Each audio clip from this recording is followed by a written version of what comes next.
Hey guys, Tom here with a product review. Today we are reviewing the new iPad with Retina Display.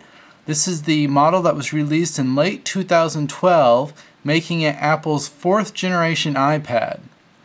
So we're going to take a look at this product, and personally I upgraded to the 4th gen iPad from the 1st generation. So I'm going to be making some comparisons between those two devices and showing you what makes this 4th generation special and what sets it apart from its predecessors. So the first thing I noticed about the 4th generation iPad is the design differences, obviously, from the 1st generation. So the 1st generation had something of like this convex backing where it kind of bulbed outwards. It did not have this drastic taper here on the edge. The entire backside kind of tapered around. So that was kind of the first thing I noticed. And another thing was the 1st generation kind of had the aluminum backing kind of made an edge that went all the way around. And it was quite drastic, whereas with this product there's basically no rim, there's like no edge there. It's basically from one end to the other, almost entirely glass. So that's one of the first things I noticed. And what I also really appreciated was the workmanship, the level of how refined it is. I mean, the 1st generation was good, don't get me wrong, but with this here, the way that the glass connects to the aluminum backing, I mean, it's just so smooth and so there's so little give there that it's almost it really just feels refined. I mean, it's what you would expect from an Apple product.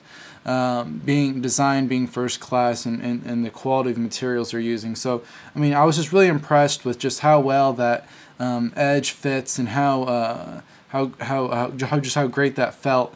And even the home button, it just feels like it's just smooth and flush with the surface, and it just feels great overall. So I was really impressed with how well they did with the workmanship and craftsmanship of that. So the big thing, of course, is this new Retina display, which is like one of the best features about this iPad. Now this is the same display that was inherited from the 3rd generation. So the 3rd generation came out with the Retina display, but I have to say that the 4th generation really delivers the improvements necessary to make this 4th gen iPad worth the upgrade. So I'll explain a little bit of that later, but I just wanted to show you how smooth and how smooth this iPad just flows from home screen to home screen there. Unfortunately, with the recording, you're not going to be able to see the level of detail with the Retina display. So I urge you to go see this in person if you're considering it, because it cannot be mimicked in a YouTube video. You've got to see this in person. But you can obviously see how smooth that is, and just from home screen to home screen here, and how great and how smooth that is. So I'll talk a little bit more about battery life and performance, but I just wanted to make a couple comments. So the 1st generation didn't have any cameras, and I personally don't have much experience with the 2nd or 3rd generation iPads, so I can't really say about how these cameras are improved over those models. What I will say though is this FaceTime camera, being HD and being able to record in 720p, the quality is quite good. It's definitely very much usable. I think it delivers well on the promise there of having a nice usable camera for FaceTime and web for video chatting. I did take some pictures with the nice camera in the back here, the iSight camera, and did a couple pictures, a couple videos, and once again, can't really compare this to the 1st generation. It came out with marginally good pictures. These cell phone cameras and then the tablet cameras as well are getting better and better each and every year. So I mean, this is something that's going to be improving probably with the next model. But I will say that it did take marginally good pictures and was able to take those quickly.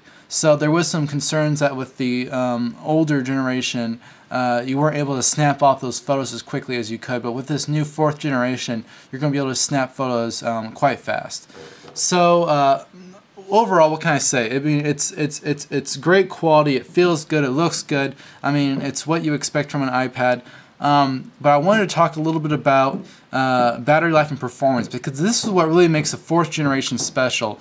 And this is really kind of the reason why I pulled the trigger and went with the 4th generation. When the 3rd generation came out, I was like impressed with the Retina display. I was glad to see Apple is pushing all those pixels into the screen, but I was kind of disappointed with what I heard about battery life and performance. But I wanted to talk to you a little bit about the 4th generation, how the 4th generation makes those improvements. Alright, so a little bit about the battery life and performance of the 4th gen iPad. And I also wanted to, I made this little chart here to kind of give you comparisons between this product and the other generations of the iPad, hopefully so that you can, if you have one of these other devices, you can get some relative feel for what kind of improvements you can expect. So, let's start with battery life. So the first iPad was released, and its battery lasted you around 9.5 hours, assuming this is 9.5 hours of continuous use, like playing a video non-stop. And you could expect around 9.5 hours of battery life, which was at the time, you know, it was industry standard. It set the standard, and it set the bar relatively high. So the second generation came out, and we saw an improvement. With another hour in battery life. Then the 3rd iPad came out, and this is where I was kind of disappointed, just because, first of all, the 3rd generation iPad was thicker and heavier than the 2nd generation. And this was to accommodate a much larger battery. The battery like almost doubled in size, moving from the 2nd to 3rd generations, thus increasing both the thinness of the device, making it thicker, as well as increasing the weight of the device. And this was kind of disappointing that you saw a half-hour, decrease in battery. And this was because of the Retina display. The Retina display packing so many pixels and taking up much more resources in order to push all those pixels to the display, you saw consuming much more battery. So that's why the 3rd generation you see a dip in the battery life, moving down to 10 hours. But then we have the 4th generation, and the 4th generation is going to be packing Apple's A6X dual-core chip. This is a dual-core chip with quad-core graphics, and this chip is much more efficient than the 3rd generation, and as a result, you see an increase in battery life of another hour. So now we have an 11-hour expected battery life. This is, once again, continuous usage, playing a video, for example, non-stop. So as we can see, comparing all of the full-size iPads, the 4th generation iPad does have the best battery life than any other iPad.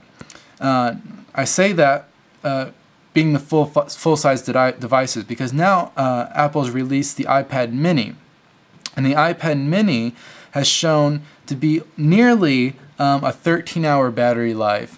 But this is a much smaller device. That smaller screen consumes less energy, so that is the reason why that battery is able to last so long.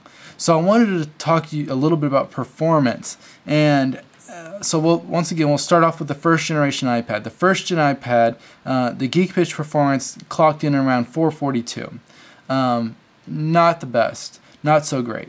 So then we have the iPad 2 that came out. The iPad 2 is almost a doubling in performance, up to 721. So pretty good improvement there. So then once again, iPad 3 comes out. iPad 3 comes out, and what do we see? An actual decrease in performance. Now the chip was much better than the iPad 2. The iPad 3 chip is much more capable than the iPad 2. But once again, that Retina display, even though it's beautiful, even though it looks great, all those wonderful pixels in there, the problem is once you have that increased resolution, performance is going to drop because that increased resolution is much more demanding on the system. So that's why the performance drops. But then all of a sudden, the iPad 4 comes out, and with its quad-core graphics, all of a sudden the Geekbench performance, skyrockets. This is phenomenal performance. 1,763. That is just, it's huge. It's a huge number. It's a huge gain. Obviously more than double, nearly 2.5 times that of the iPad 2 of the iPad 3. So performance is just great with this device. And I just threw in there as well the iPad mini. The iPad mini, as you see, comes out at $751, similar to iPad 2, iPad 3. The iPad mini is essentially an iPad 2 scaled down to the smaller form factor. So anyway, this kind of just hopefully gives you some idea, some feel for what to expect with the iPad 4, and if you have one of the other iPads, you can kind of make a comparison to see what kind of improvements you would expect to get by upgrading to the iPad 4. So that's just a little example there of what kind of improvements the iPad 4 has made over the iPad 3, over the iPad 2, battery life and performance. I've already talked about the craftsmanship and the workmanship of the iPad. I think it's great overall. One thing I have not mentioned is this new Lightning connector. So the new Lightning connector is obviously the new connector that Apple is pushing to all of its iOS devices with the new iPhones, the new tablets. So this is a smaller connector than their older connector they used. But the improvements you're going to get with this is much increased speeds. Obviously it's smaller, allowing Apple to make essentially smaller devices in the future. Personally, I haven't really used the connector much more than just charging. With the iCloud, I can back up my iPad that way and download, of course, all of the applications wirelessly. So there isn't much of a use for me personally with the new Lightning adapter, Lightning connector, I should say. If you do have a lot of iPad accessories that use the older style connector, though, that's something definitely to consider. You're going to be looking at getting some adapters for those devices. So I haven't really talked about criticisms with the device because there really essentially isn't that many. I mean, if you've had an iPad before, you pretty much know what you're getting here with the new generation. Other than maybe the improved screen if you're moving from like the first or second generation. If you're moving from the third generation, you're going to be expecting the better battery life and better performance, so there really isn't much to criticize in that respect. Apple really hasn't changed much up with this device. Even from the first generation, there hasn't been that many physical changes. A couple things, though, I would like to see in the future. So I think the iPad mini's new anodized back looks, I think to me, first of all, it looks great. I've heard that it feels nice as well, and I would like to see that on the full-size iPad. And then, which not so much of a criticism. I mean, for me, it's probably personal choice. Other people might enjoy the regular backing as well. But I think the one criticism that I can make, and pretty much anyone would agree with, is the sound. Being the speaker on the iPad is by far not the best solution. They've tried making an improvement with the iPad mini. The iPad mini has a more of a square base kind of that goes around, and with that they actually have holes drilled out on both sides of the connector, allowing sound to escape from the bottom of the device on both sides. So somewhat of an improvement there. The problem with the full-size iPad and the speaker placement is essentially your speakers is shooting downward. All the sound shooting down into the table, which is a problem, and they're going to have to figure something out with that. I mean, for right now, if you want to listen to music, if you want quality sound, you're just going to have to go with the headphone jack and plug in a pair of headphones. I would really like to see them do something with that. Google has released a new Nexus 10, and with the Nexus 10 they actually have front-facing speakers on either side of the display. I doubt Apple's going to go something that drastic. Apple cares much more about the design and the looks of the device, and to them, those front-facing speakers are probably unsightly, so I doubt we're going to see that in any future generations of the iPad. But the downward shooting speakers, I think personally, would be a big improvement over what they have right now. So that's something that I'd like to see them address in the future. But other than that, I mean, in the future generations, I think you're going to expect to see better camera improvements with both the FaceTime and the EyeSight cameras. Obviously, performance and battery life are going to be marginally increasing in the future. But with the 4th generation iPad, I think you're really kind of doing yourself a favor here by somewhat future-proofing yourself, because the performance of this iPad is so great, so phenomenal. There's no apps right now that can really push this iPad to its limits, and I don't think you're going to be seeing apps like that for a while. And essentially, you're going to be able to use this device for many years to come, I think. So I think this is, the 4th generation is definitely a great model, and if you don't have an iPad or have been considering about buying one, I think the 4th generation is definitely the best route to take for you right now. So that's been a review of the 4th generation Apple iPad. Check out the other videos on my channel, and thanks for watching.